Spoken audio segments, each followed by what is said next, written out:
وہ اہل حدیث جس کے گھر میں دن کا آغاز ریڈیو کے ساتھ ہوتا ہے اور دن کا انجام ٹیلی ویژن پہ ہوتا ہے، وہ اہل حدیث کہلانے کا حق رکھتا وہ اہل حدیث نہیں۔ تمہیں چاہیے کہ لوگوں کے گھروں میں دن کی ابتدا گانوں سے ہو رہی ہو، تمہارے گھر میں دن کی ابتدا تلاوت سے ہونی چاہیے۔ لوگوں کے گھروں میں شام کے اندھیرے ٹیلی ویژن سے، تمہارے گھر میں شام کے اندھیرے آئے، تمہاری بچیاں تلاوت کر رہی،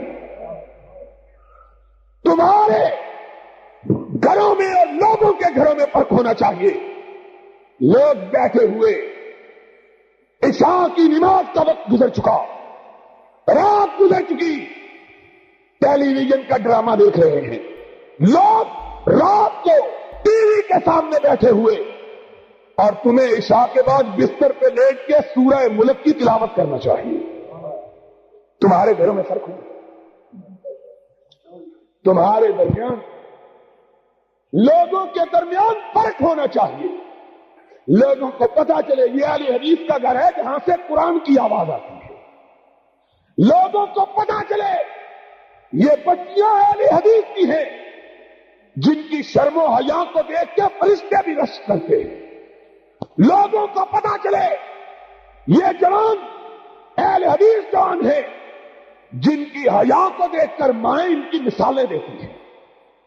میرے فاروق آباد کے شبان اہل حدیث کے جوانوں، اپنے آپ کو صحیح معنوں میں اہل حدیث کا شبان بناؤ، اور اہل حدیث کا نوجوان وہی ہے کہ جس کی پاک بازی کی محلے کی عورتیں گواہی دیں۔ وہ اہل حدیث کا جوان نہیں ہے جو جوان ہوا محلے کی بہنوں اور بیٹیوں کو مصیبت پڑ گئی، خیراں دا پتر جوان ہو گیا ہے۔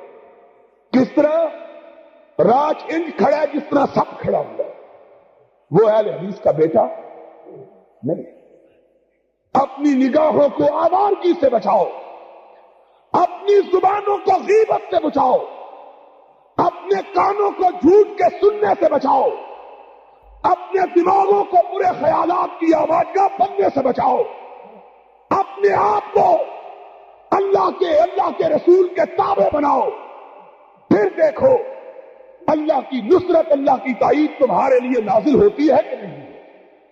دنیا میں بھی نازل ہوگی، آخرت میں بھی نازل ہوگی انشاءاللہ۔ اس مسلک، سچے مسلک کی برکت سے تمہاری زندگیوں میں انقلاب پیدا ہوگا، اور بولو انشاءاللہ انقلاب پیدا ہوگا۔ ہماری زندگیوں میں بھی انقلاب ہوگا، ہماری اولادوں کی زندگیوں میں بھی انقلاب پیدا ہوگا، اور پھر یہ انقلاب شدہ اولادیں انشاءاللہ پاکستان میں انقلاب پیدا کرے گی کتاب و سنت کا، اور اس ملک میں کتاب و سنت کا پرچم لہرائے گا۔ اس ملک میں کتاب و سنت کا پرچم لہرائے گا، یہاں محمد کا لایا ہوا نظام نافذ ہوگا۔ لیکن رب کی قسم ہے اسی وقت ہوگا جب تم اس کے نافذ کرنے کے لیے اپنے آپ کو تیار کرو گے۔ جب تک تم تیار نہیں کرتے اپنے آپ کو، تب تک اسلامی نظام نافذ ہو سکتا نہیں۔ اپنے آپ کو تیار کرو، روحانی طور پر، مادی طور پر تیاری، ایک دوسرے کے ساتھ بھائی چارہ، ایک دوسرے سے مواخات، ایک دوسرے کی محبت۔ یہ نہیں اہل حدیث اس کو کہتے ہیں جو سر پہ لاٹھی رکھ کے آتا ہے، گھر سے بیوی سے مار کھا کے آتا ہے، سارا روز مولوی پہ جماتا ہے، کہتا ہے بتی خراب ہو گئی ہے، بتی خراب ہو گئی ہے، مولوی بابدہ کا افسر ہے، مولوی کیا کرے؟ پانی نہیں ہے، اور مولوی جی پانی کیوں نہیں؟ پانی یہ مولوی کیا کرے؟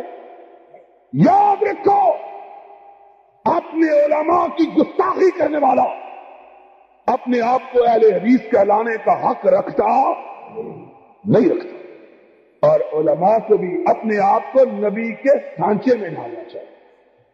لوگوں کی جیبوں پہ نظر نہیں ہونی چاہیے، لوگوں کے سینوں پہ نظر ہونی چاہیے۔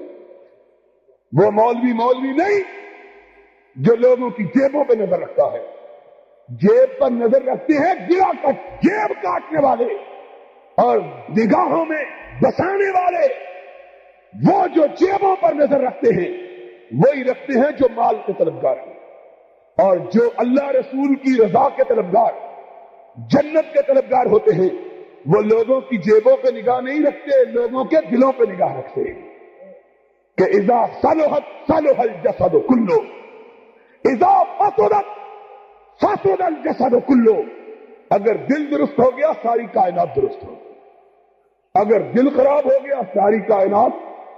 یہ نہیں کہ مولوی صاحب بھی جس نے 4 پیسے دیے اسی کے ساتھ چل پڑے، یہ مولوی نہیں، مولوی نہ بکنے والا، اور اہل حدیث کا مولوی کائنات ساری ایک طرف، امام کائنات ایک طرف، کائنات کو ٹھکرا دے، امام کائنات کے دامن کو چھوڑنا گوارا، حکمران ہو تب، سرمایہ دار ہو تب، چودھری ہو تب، بڑا ہو تب۔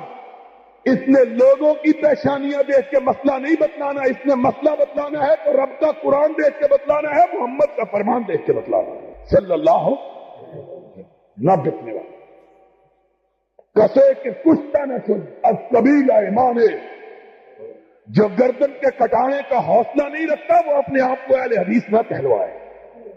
جس کو ہو جان و دل عزیز ہماری گلی میں آئے تھے وہ پھر کسی اور گلی میں چلا جائے، ہماری گلی میں وہی آئے جو رب کے رسول کی سنت کا گردن کٹانے کا جذبہ رکھتا ہو، اور انشاءاللہ جو نبی کی آن پہ مرنے کا جذبہ رکھتا ہو، ساری کائنات مل کے بھی اسے مٹا سکتی